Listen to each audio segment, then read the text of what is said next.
Lights, camera, action.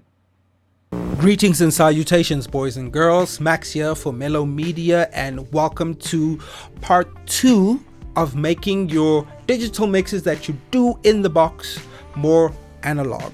So last week we just covered some basics. Basically, if you want your mixes sound more analog, use some analog emulations, and we hope you enjoyed that episode. This week we'll be delving, as promised, into some soft clipping. This really takes it to the next level, and we show how to get some free compression and some free EQ. Well, I'm giving away too much now. You guys will just have to see on the other side. So if you missed last week's episode, do check that out. It gives a lot of context for what we're going to be covering today. Alright, boys and girls, I hope you enjoy this episode, and I'll see you on the other side. Now that we have laid the foundation with level 1, it's time for level 2. Now, I'm not sure how this came about. Perhaps somebody was asleep on the job. Maybe it was a happy accident. Maybe they actually designed the gear with this in mind. I don't know. But it became commonplace to overdrive the hardware. Recording and mixing at hotter levels sounded distinctly different to recording and mixing at more polite and well-behaved levels. Driving your console until the warning lights came on actually became a vibe. The overturn window started shifting. Best practices were changing.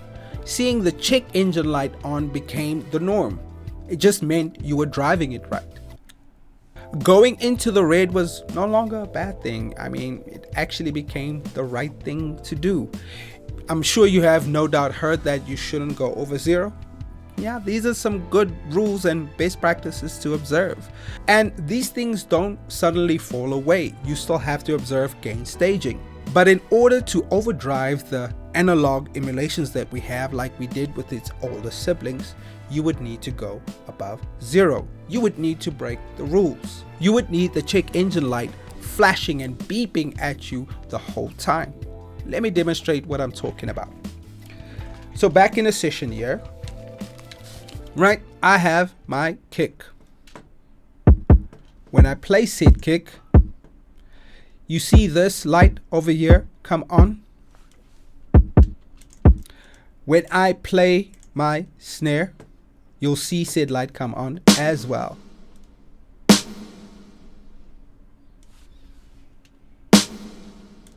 I saw a YouTube comment that said, if your lights aren't flickering, your tracks are still bickering. I hope I'm quoting you right. And so to fully demonstrate what we are doing here is the best plugin to load for this is the Lindell 80, because the plugin is built with this in mind. So when I load the plugin and we go through the menus, we see this over here, soft clipping. You see hard clipping, soft clipping, and off. So when you overdrive the console, when you overdrive the tape, when you overdrive the preamp, what you are getting is soft clipping. These console emulations are designed to be overdriven. Part of the marketing buzz behind the CLA Mix Hub is that you could overdrive it. And this is no different to the other emulations that I showed you. These tape and console emulations have that part of the analog legacy built into them. These console emulations were designed with this in mind. I didn't mean to rhyme, but it worked out anyway. So don't be afraid to drive these emulations and get some soft clipping now. Now, soft clipping is a big topic and something we will explore in detail. But when you are soft clipping the drums and other things, a number of things happen. One, it is free compression. What you are essentially doing is you are shaving off a bit of the transient. You are shortening the transient a little, and it has compression-like properties. 2, it is free EQ. Saturation in general is free EQ. When you put a console emulation on something, you are getting the color of that thing, and that is essentially free EQ. So with soft clipping, you're getting free compression and free EQ. I think it's best if we demonstrate and talk less. So we are going to create a track here for the snare. Gonna make it mono. Okay, the track isn't there, it's here. Let me put the snare down, flip it and invert it.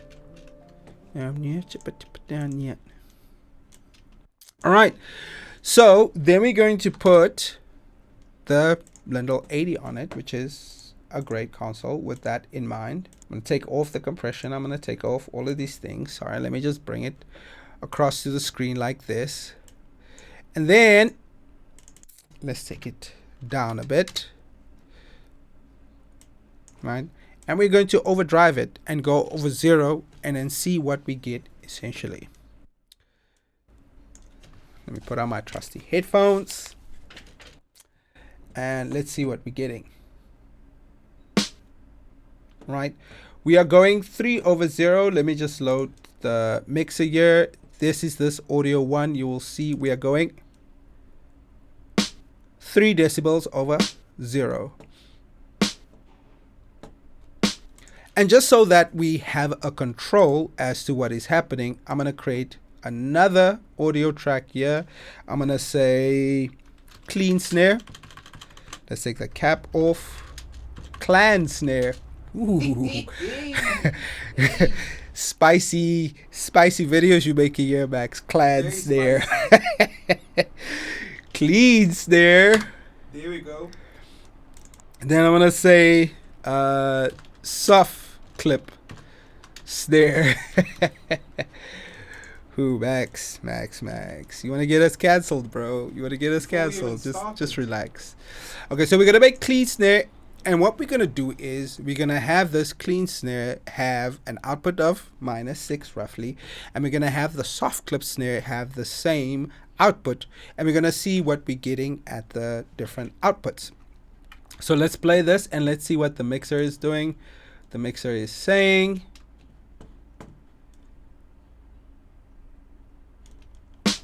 there we go, -4 for the clean snare. So we're just gonna say -2 and let's have that.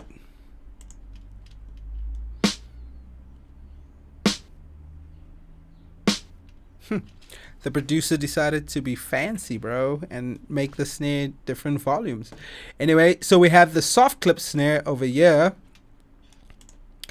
And let's see, it must also show -6.4, which it does.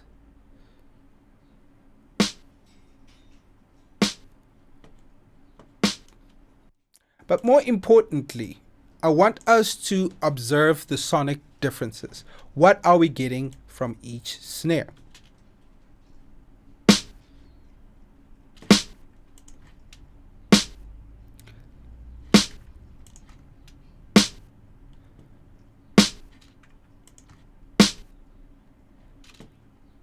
Okay, break. There we go.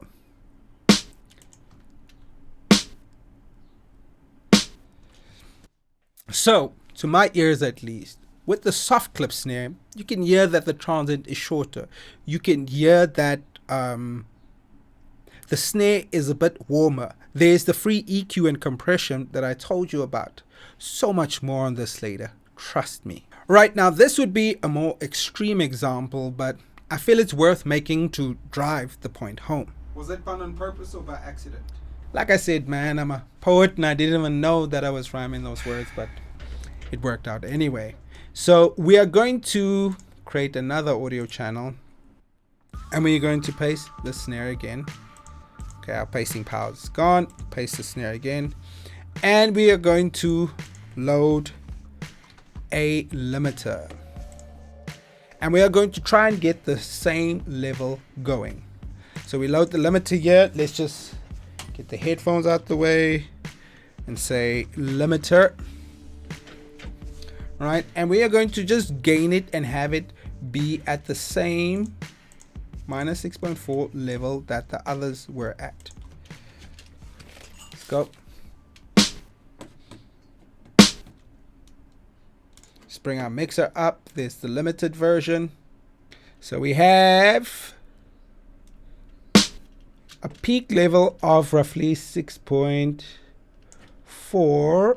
So now we have the channel strip, we have the dry, and so we have the soft clipping, we have the clean, and we have the limiter.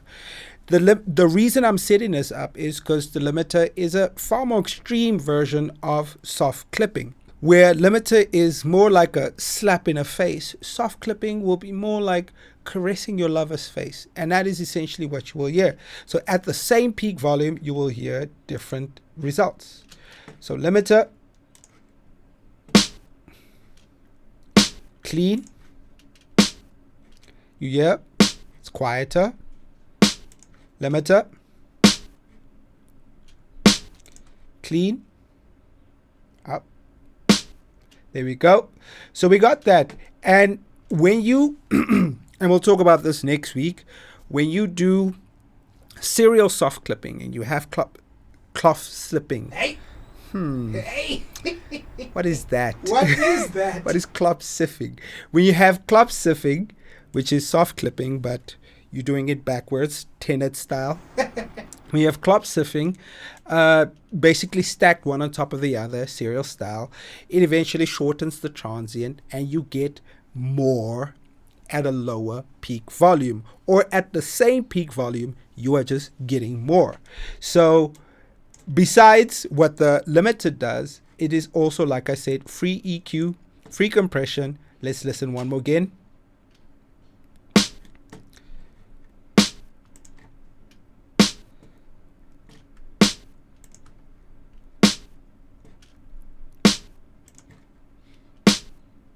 All right, so I think that's enough of the examples.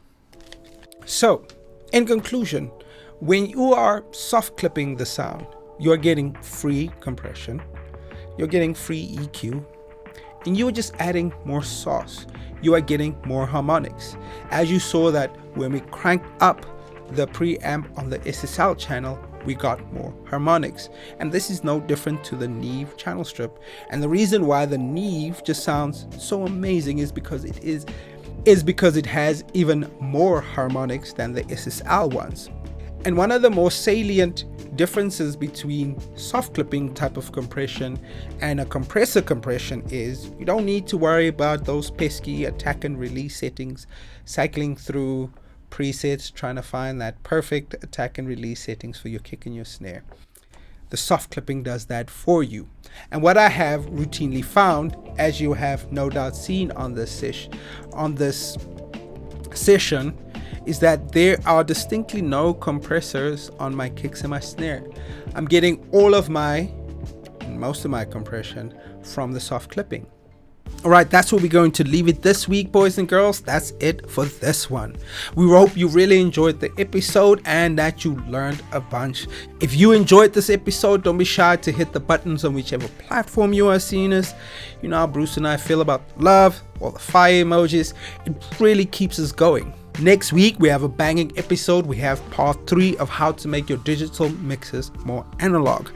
Just as a preview, we'll be covering sample rates and how they have an impact on basically what makes a mix sound more analog. Spoiler alert, I'm going to be giving away some special sauces. So if you want to be notified of that episode and not miss it, do hit the subscribe and the follow buttons so you can be notified when those episodes drop. All right, as always, love what you do and do what you love. Peace. All right, cut. That's a wrap. Let's go home, guys.